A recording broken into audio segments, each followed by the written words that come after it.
let down your nets. Ipapakita ng Diyos kung paano niya gagawin ang isang bagay na hindi ordinaryo para sa isang mangingisda.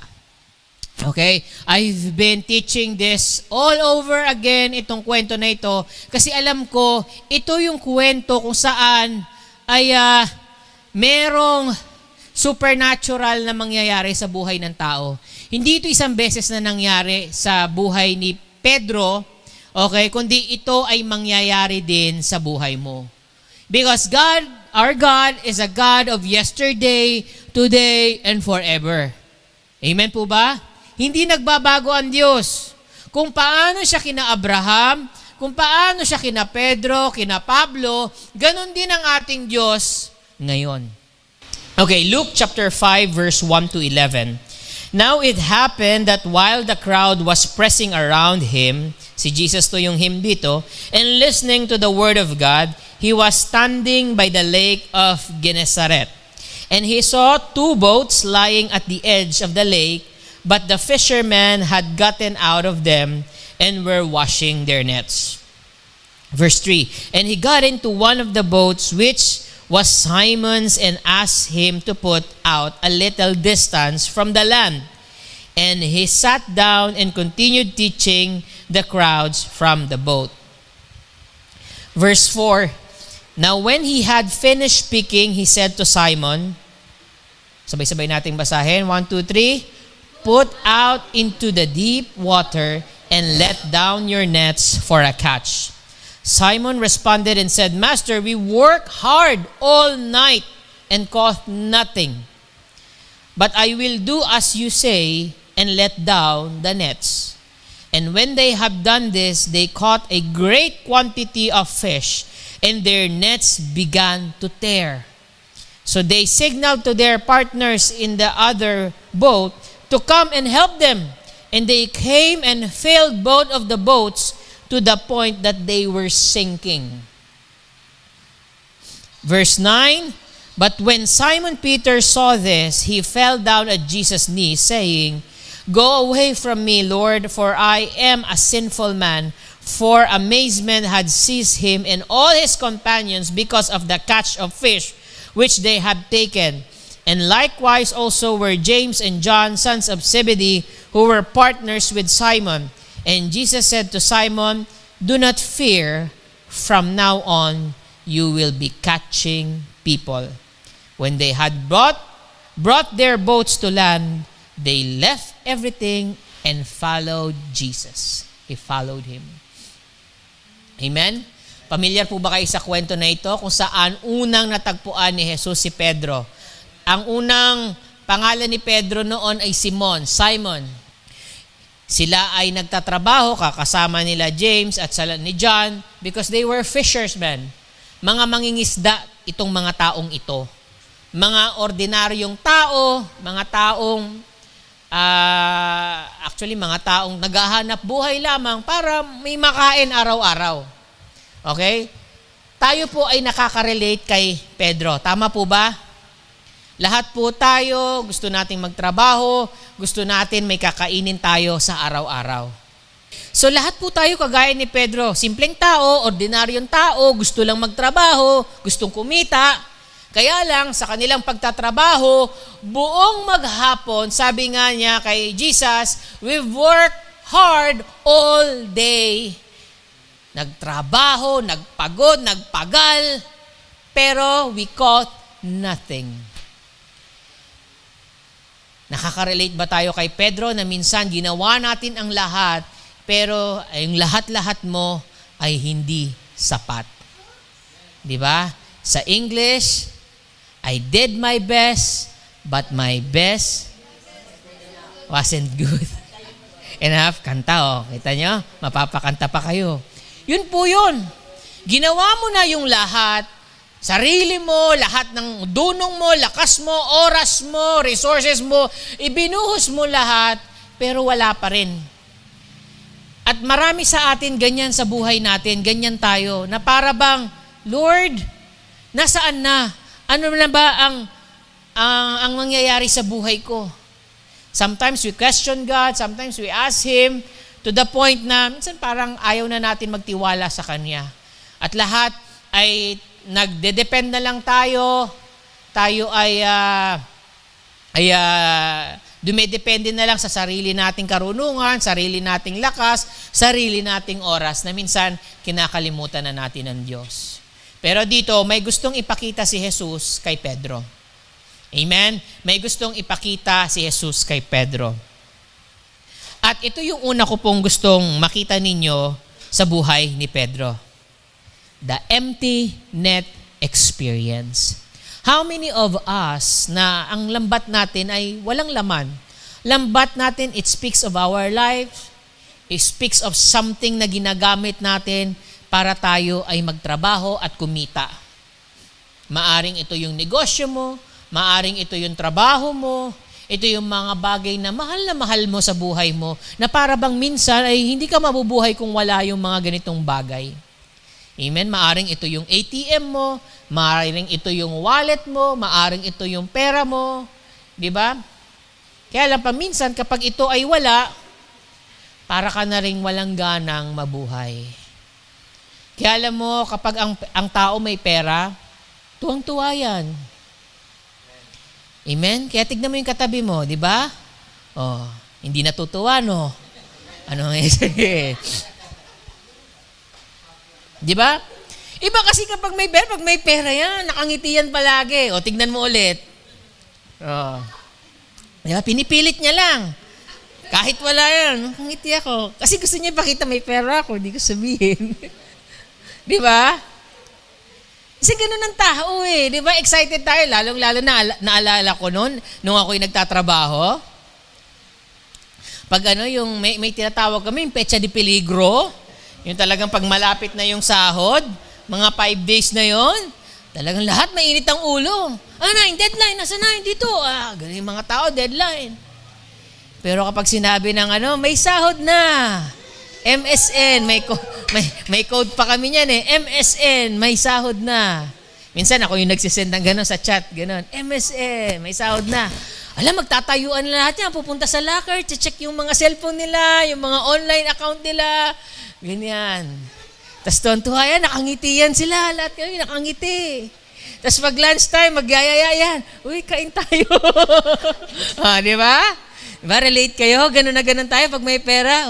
Tara, Jollibee tayo. Tara, McDo tayo. Di ba? Iba talaga kapag may pera ka. Tama po ba? Iba kapag yung net mo punong-puno, yung lambat mo may laman, iba, di ba? Ang saya-saya mo. Kaya lang, dito sa buhay ni Pedro, isang araw, kay Pedro, walang laman yung lambat niya.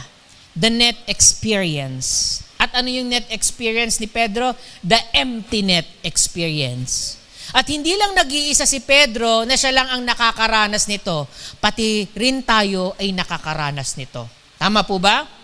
Yung walang-wala ka na pagod ka na, yung tuyong-tuyo ka na, wala na lahat, parang binigay mo pero wala pa rin.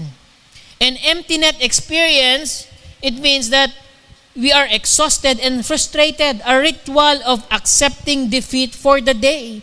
Yun po ang nangyayari at minsan nilalagay sa isipan ng kaaway mo na, kita mo, walang mangyayari dyan. The enemy will try to use that kind of experience for you to turn away from your faith.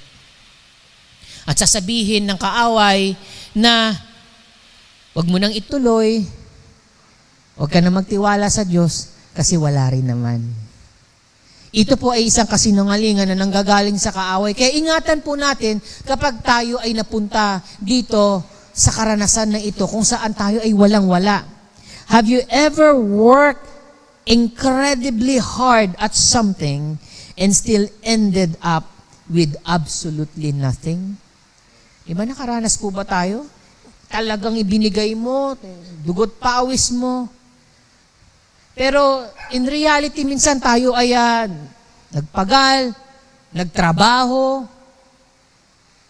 kumita tayo, pero yung kinita din natin, naubos din lahat. Tama po ba? Ang sabi nga nila, yung pera ay dumaan lang sa palad mo. Diba? Kaya nakaka-relate ako sa mga nanay na lagi nagsasabi na, o nga, bayarin ko sa kuryente, sa tubig, renta sa bahay, tuition fee, baon ng mga bata, di ba? Tapos babayad ka pa ng utang. Tama po ba? Minsan kumikita ka naman. Pero at the end of the day, it's still empty. Walang natitira sa'yo. At alam niyo po ba na ayaw ng Diyos na ganun ang maging buhay natin? Maaring He is allowing that to happen, but God wants to see and for you to experience His power. Amen? And are you ready, church, to experience His power kagaya ni Pedro? Amen? Na sabi ni Jesus, nagtuturo siya, pinaano niya lang ng konti, pinaurong niya lang yung boat kasi gustong gamitin ni Jesus para mag-preach siya sa mga tao makikinig sa kanya. Pinagamit naman ni Pedro.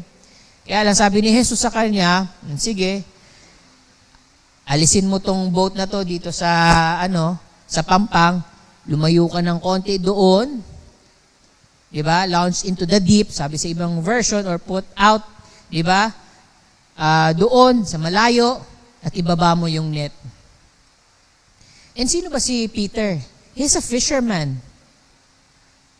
Nagtrabaho siya buong maghapon, buong gabi, napagod, napagal, walang nakuha. Tapos ngayon, uutusan ni Jesus na nagtuturo ng salita ng Diyos, hindi naman siya fisherman. Di ba? Hindi naman siya fisherman. Pero ang fisherman ay si Pedro. At uutusan siya ng hindi naman mangingisda. Di ba?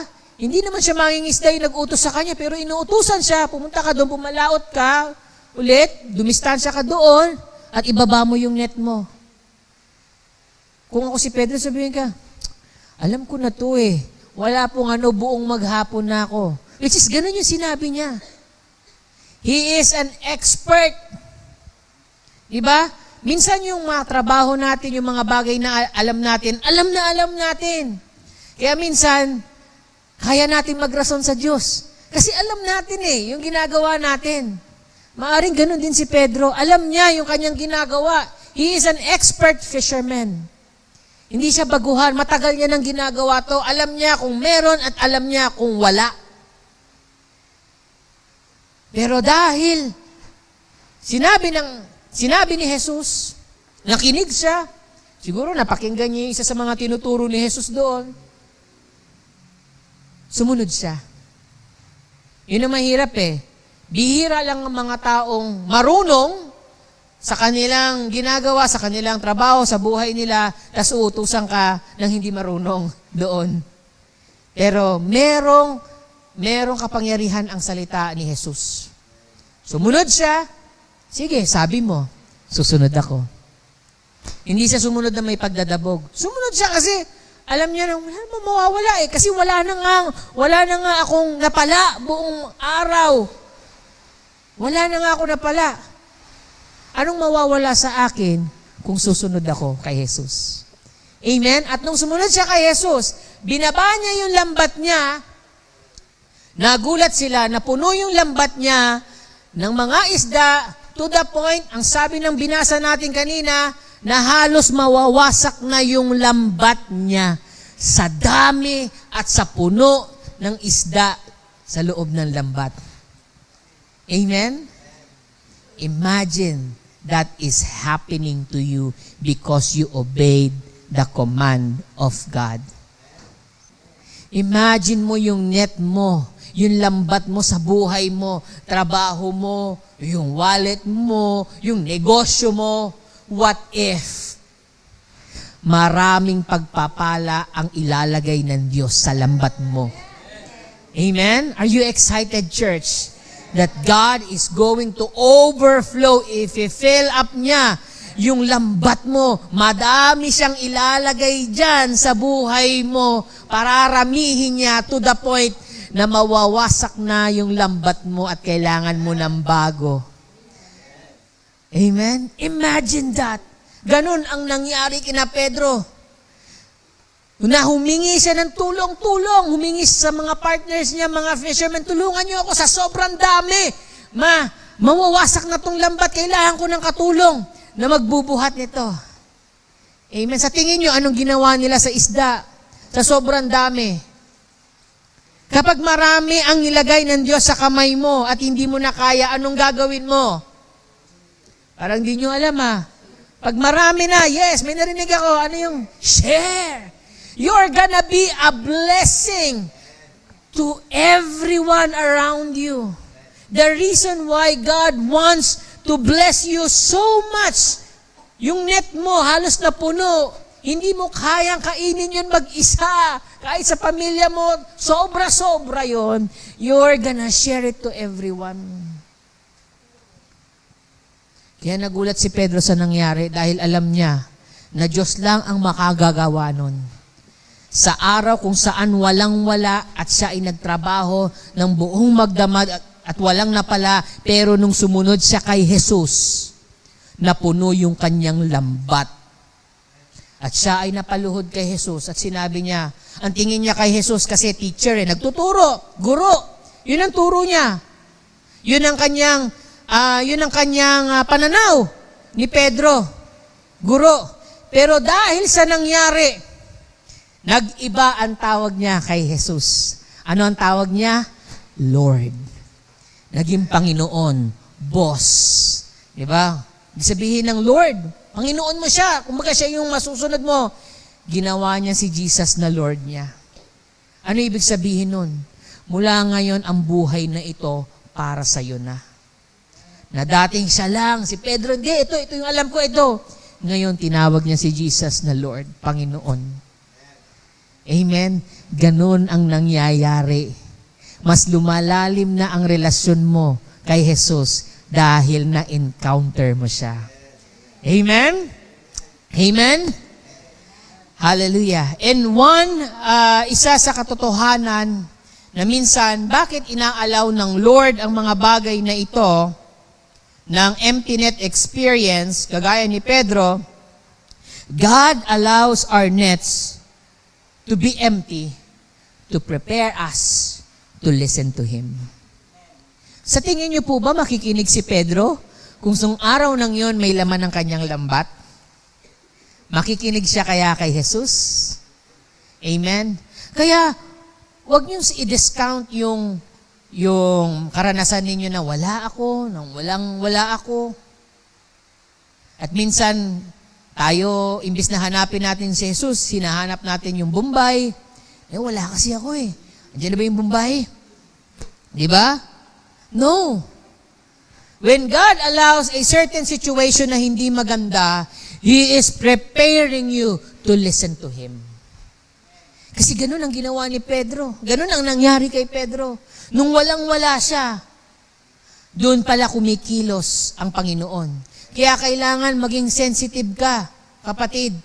Kapag ang sitwasyon mo hindi na maganda, pag may mga nangyayaring bagay na ayaw mo or pangit, hindi dahil gusto ng Diyos sirain ang buhay mo, hindi. Tanungin mo, Lord, ano ang mensahe mo sa akin sa sitwasyon na ito ngayon? Amen? God is always speaking. God is always speaking in our hearts. Even in our situation, nagsasalita ang Diyos. May sinasabi ang Diyos. Makinig ka lang. Amen? Sabi mo sa katabi mo, makinig ka. Amen? Kapag may nangyayaring hindi maganda, lalo na empty net experience, Lord, I am here. I'm ready to listen. Amen? So what are the things that we're gonna do? Number 1, expect the unexpected command from God. Diba? Expect the unexpected. Mag-expect ka yung hindi mo ini-expect. Kagaya ni Pedro, hindi niya in-expect na uutusan siya ng Diyos. Diba, napagod na ako, nagtrabaho na ako, buong gabi. Inumaga na kami, wala akong napala. Ito, nililinis na namin yung lambat namin dahil wala kaming nakuha ang mga isda. Pero sinabihan siya ni Jesus, balik ka ulit doon. Ibaba mo yung lambat mo. Kung tayo pa yun, ayoko na, pagod na ako. Ayoko na mag-overtime. Walang bayad. Di ba?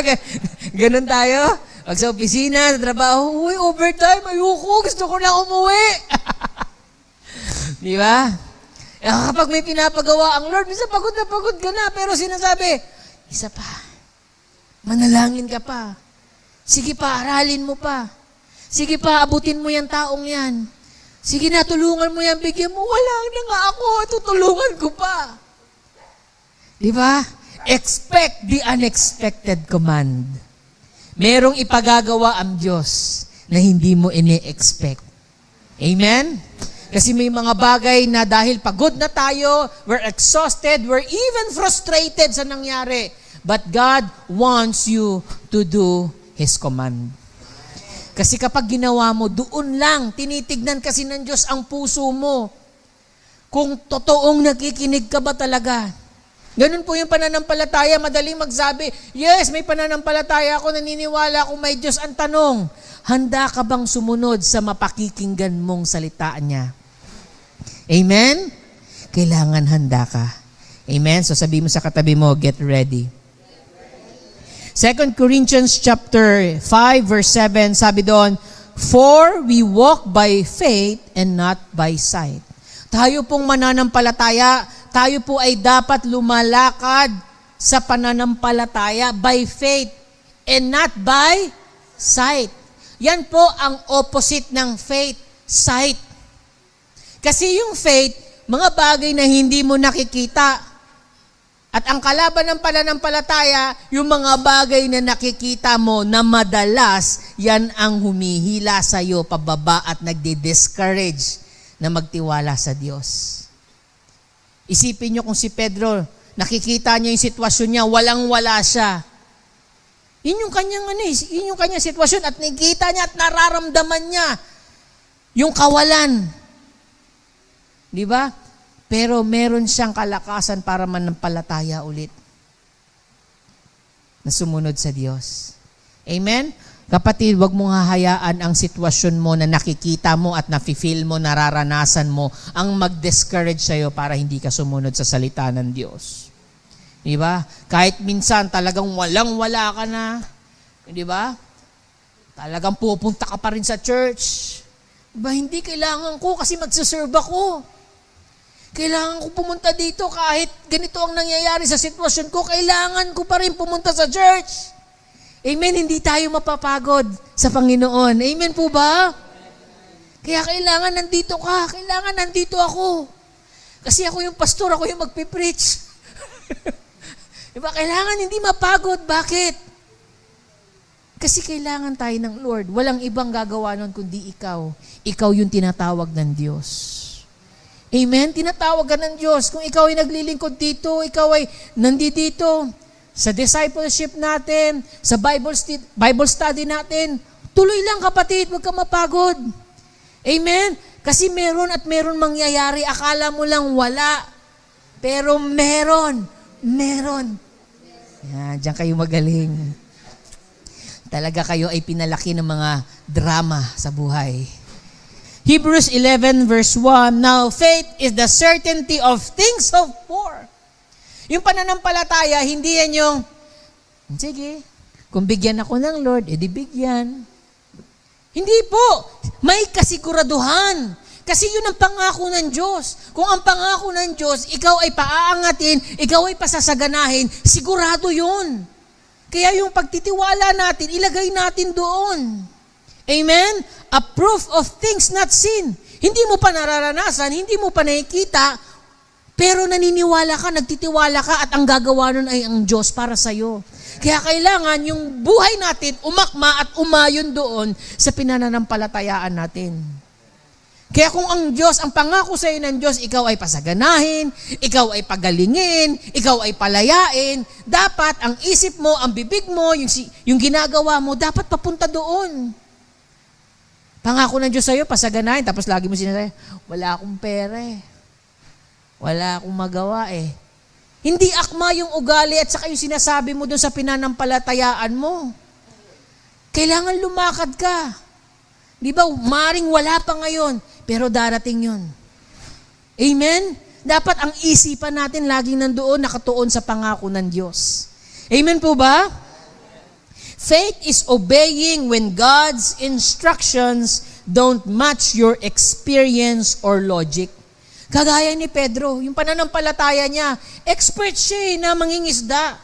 Alam niya, at yung logic niya, alam niya, umaga na.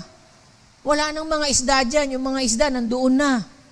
Nagpuntahan na kung saan dapat sila mapunta. Alam niya eh. Pero kapag sinabi ni Jesus, gawin mo.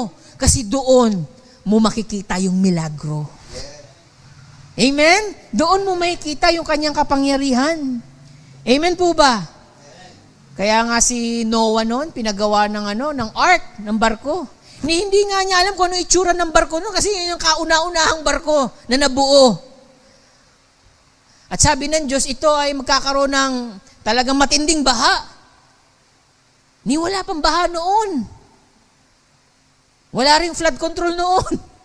Dahil wala pang mga congressman noon. Wala pang politiko noon. Di ba? Pero nung inutusan si Noah, gawin mo to kasi ito yung mangyayari, sumunod lang siya. Hindi yun blind obedience. It is an obedience in trusting the Word of God. Nagtitiwala siya. At pinatunayan ng Diyos, nangyari nga yun at naligtas yung kanyang buong pamilya. At ganoon din ang gagawin ng Diyos sa iyo. May pinagagawa sa iyo ang Diyos, gawin mo. Amen? Subukan mo.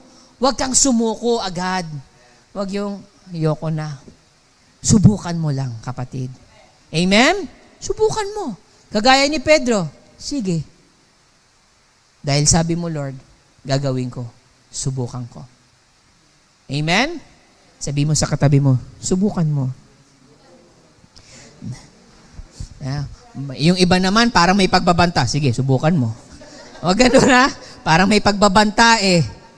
Ha? Okay, second, purpose in abundance. Alam nyo po, kapag ang ating Diyos pinasagana, nag-overflow yung pagpapala mo, may layunin lagi. 2 Corinthians chapter 9 verse 8, and God is able to make all grace overflow. Amen. So that always having all sufficiency in everything.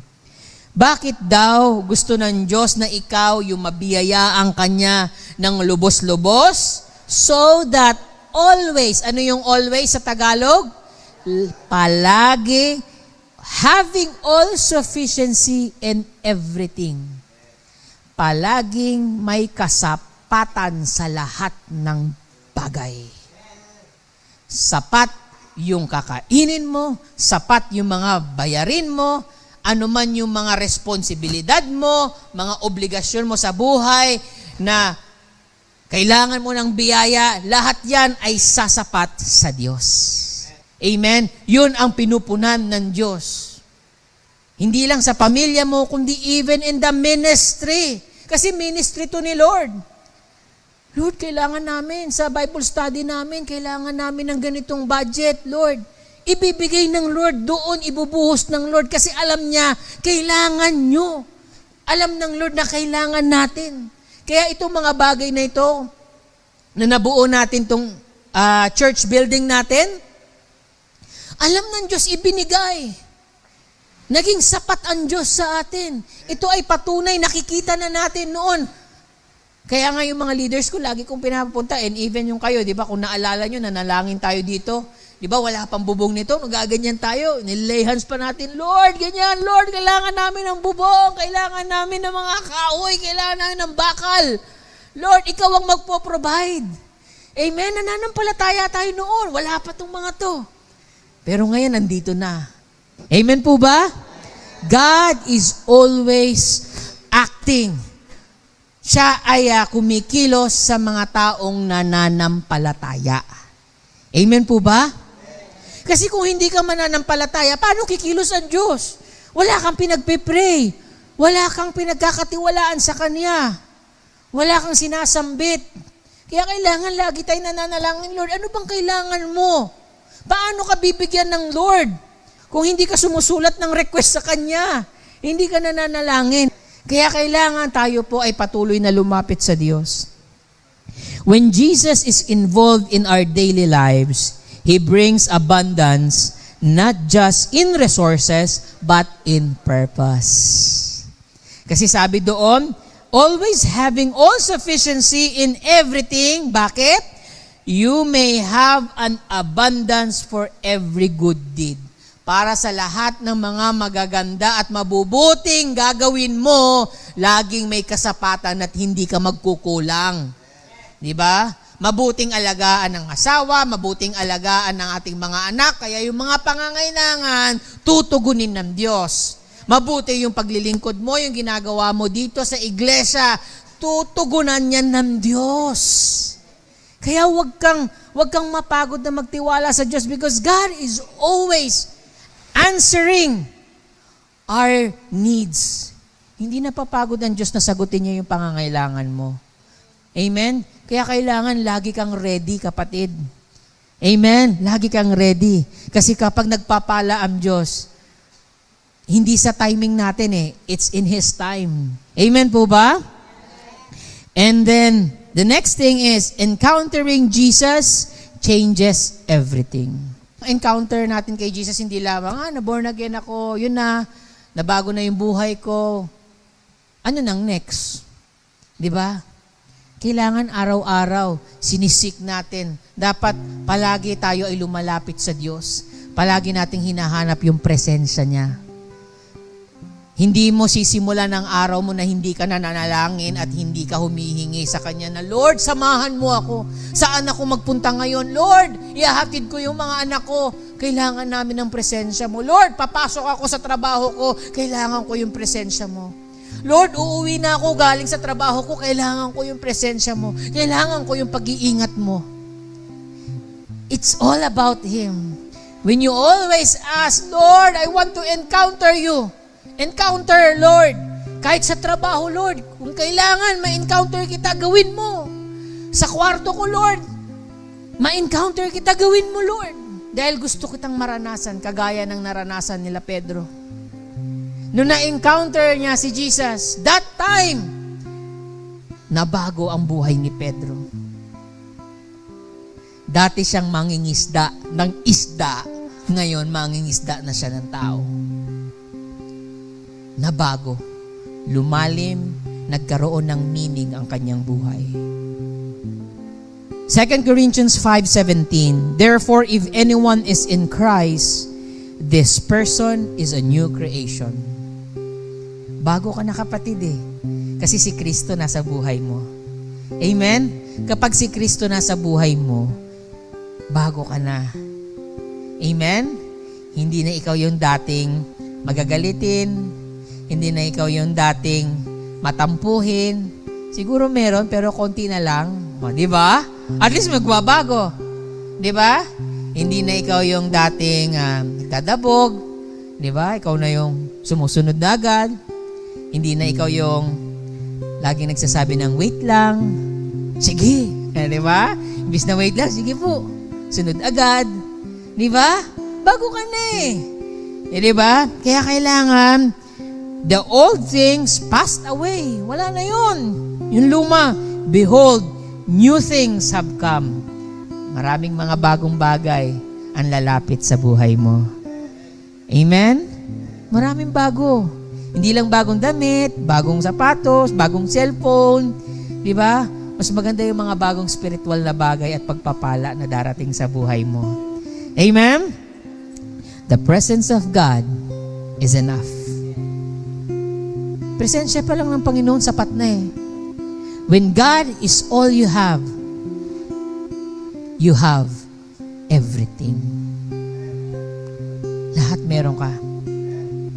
Kaya kung ano man mangyari sa buhay mo, kahit 20 lang yung pera mo sa wallet mo, matutuwa ka. Marami ako mga kasama, kahit 20 lang yung laman ng wallet nila, masaya sila. Bakit kaya?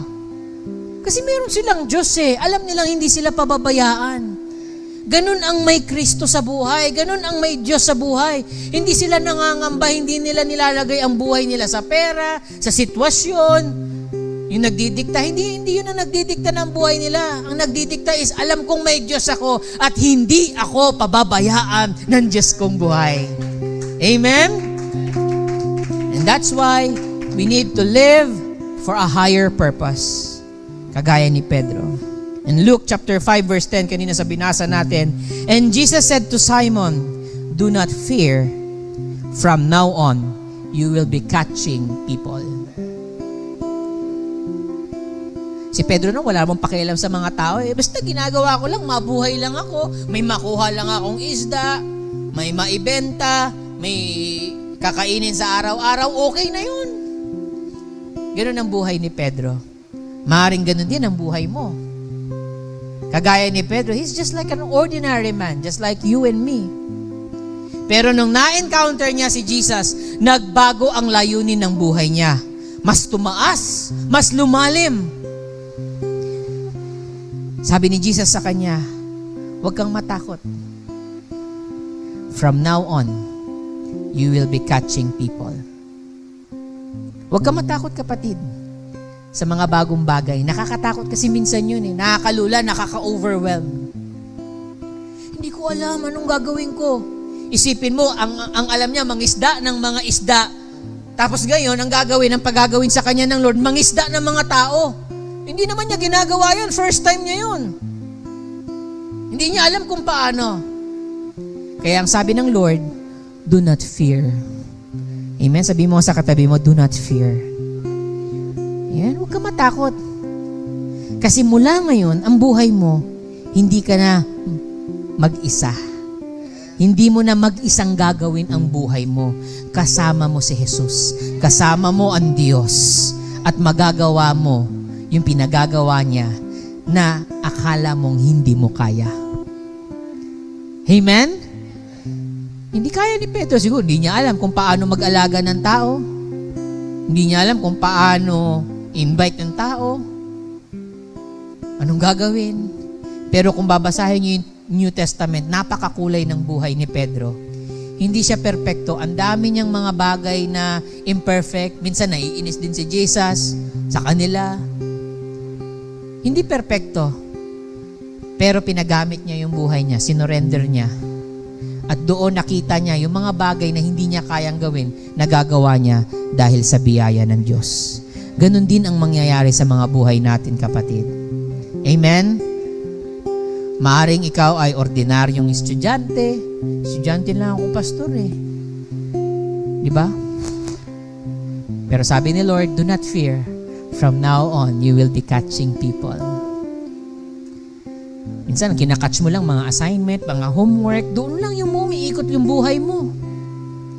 Pero sinasabi ng Lord, do not fear, huwag kang matakot, kahit estudyante ka, gagamitin kita. Mararanasan mo yung pagmamahal at yung kapangyarihan ng Diyos. Maaaring ikaw ay nagtitinda, nagnenegosyo, may maliit na negosyo. Diba? Do not fear. Dati you are catching customers, clients. Do not fear because from now on, you will be catching people. Di ba? Maring iniisip mo, ano lang po ako, pastor eh. Ito lang po yung natapos ko, ito lang po yung ano ko eh. Pero kapag kasama mo ang Diyos, may kita mo na kaya mong gawin yung hindi mo kaya, yung akala mong hindi mo kaya. Amen?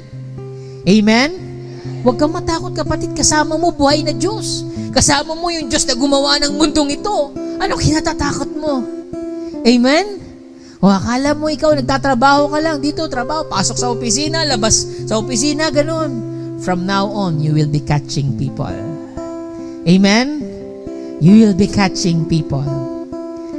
Amen? Alam nyo, kapag ginawa nyo yung trabaho ng Lord, kailanman hindi niya pinababayaan. Amen? You will be catching people. You will be taking care of them. You will love them. You will learn to love them. Amen? You will learn to care for them. And you will see the love of God is at work in you. Amen? Parang hindi na. Amen. Excited na ba kayo, kapatid? Ha? Natutuwa ako kasi ito yung mga bagong bagay na ihahanda tayo ng Panginoon. Huwag kayong mag-alala dahil tuturuan tayo. Hindi naman yung biglang itatapon ka na lang sa gawin mo na. Ano gagawin ko? Hindi yun. Hindi tayo papabayaan ng Lord. May sistema, may proseso. Amen?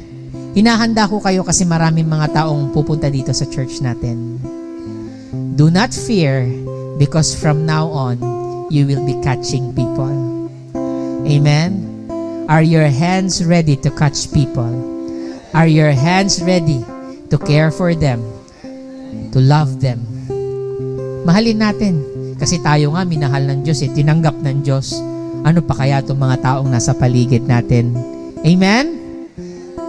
You just have to let down your nets. Sunod lang tayo. Yung lambat mo, wag mong sarilihin yan. Ipagamit mo sa Diyos yung lambat mo. Your net is your life. That's you. Empty. Pero gusto ng Lord,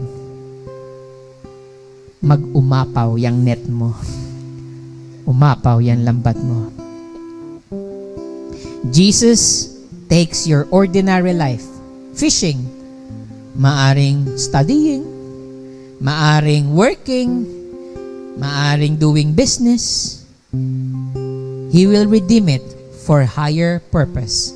And that is in saving souls. Amen? Ngayon, yung buhay mo na akala mong boring, paulit-ulit, gagamitin niya ng Diyos na magkakaroon ng meaning. Amen? Marami kang maliligtas at tutulungan sa office mo.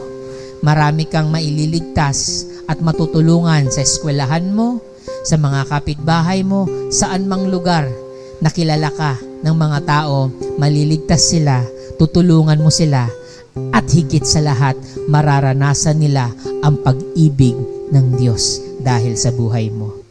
Amen? And as for our conclusion, life without Jesus is toiling. Kakapagod.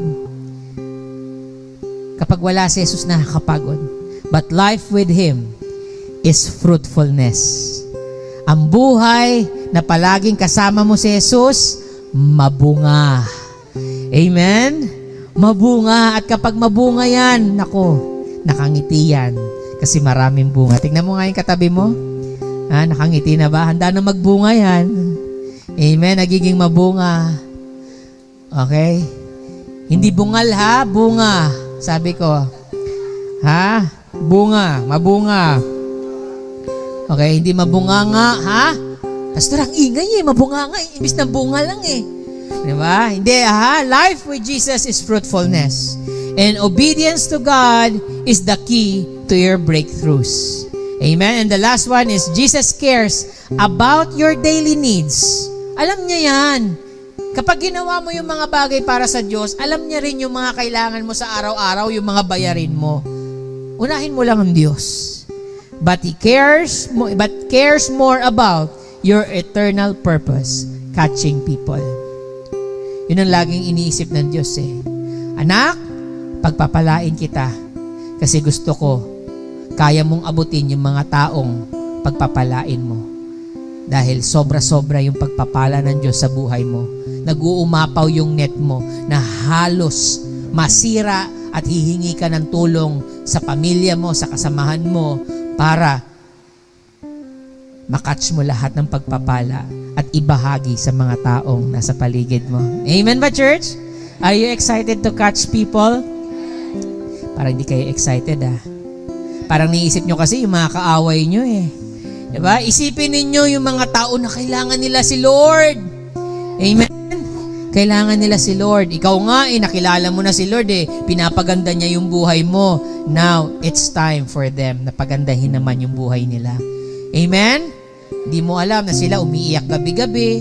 Di mo alam na gabi-gabi namumroblema sila sa sakit nila, namumroblema sila sa anak nila, sa asawa nila. Di ba? Pero ikaw ang gagamitin ng Diyos. Amen? To be an encourager, maging encouragement sa mga taong nasa paligid mo. Amen ba, church? Let down your nets. Paggamit mo sa Diyos. Amen? Paggamit mo. Can we just all stand right now? Hallelujah.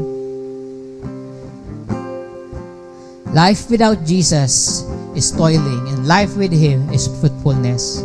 Gusto ng Diyos maging mabunga ang